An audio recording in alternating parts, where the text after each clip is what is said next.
আসসালামু আলাইকুম প্রিয় বন্ধুরা, আমরা আছি চট্টগ্রাম বাঁশখালী। তো আমরা রাত্রে যে মাদ্রাসাটায় ছিলাম তাদের কথা শুনে আমার কাছে সবচেয়ে বেশি খারাপ লাগলো। তাদের দেখেন চাউলের অবস্থা, 400 কেজি চাউল মানে পচে গেছে, এই জায়গায় গ্যাসে থাকা যায় না। দেখেন এখন পানি উঠছে পানি। এলাকার মানুষের দ্বারা এই মাদ্রাসাটা চলতো, তাদের অবস্থা আরও খারাপ।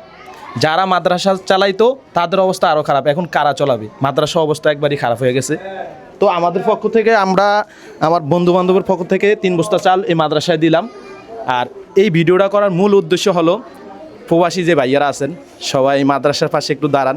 মাদ্রাসার বিকাশ নাম্বারটা হাবেশ সাহেব আসেন, আপনাদের মাদ্রাসার লোকেশনটা একটু বলেন। আমাদের লোকেশনটা হচ্ছে বাঁশখালী পৌরসভা 1 নম্বর ওয়ার্ড, উত্তর জলদিবাদ আলিয়া। এই জায়গায় পানি কতটুকু পড়ছে? পানি উঠছে হাঁটু সম পরিমাণ। 400 কেজি চাল একটা আর রাখতে পারেনি, যেগুলো স্টকে ছিল সবগুলো পানিতে ভিজে গেছে।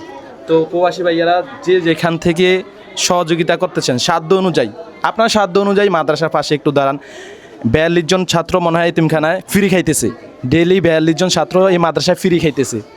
এখন 400 কেজি চাল যদি নষ্ট হয়ে যায় তাদের অবস্থা একটু বেহাল হওয়ার কারণ হয়ে গেছে।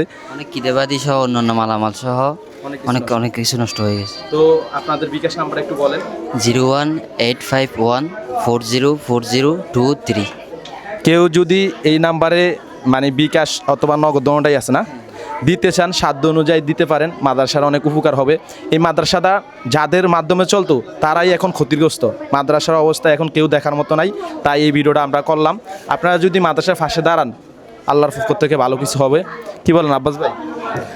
তা তো অবশ্যই। এই যে একটু সারিবদ্ধভাবে যদি চাউলগুলো দেখাই, যে এগুলো সব চাল এই জায়গায় পচা, এই 400 কেজি চাউল এই জায়গায়।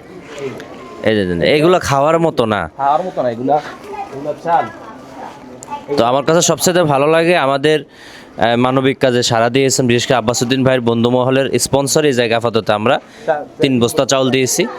তো আশা করি ইনশাআল্লাহ আপনারা আমাদের পাশে বিগত দিন ছিলেন, সামনের দিকেও থাকবেন, মানবিক কাজে সহায়তা করবেন। সবাইকে ধন্যবাদ। ভিডিওটা শেয়ার করে দিবেন।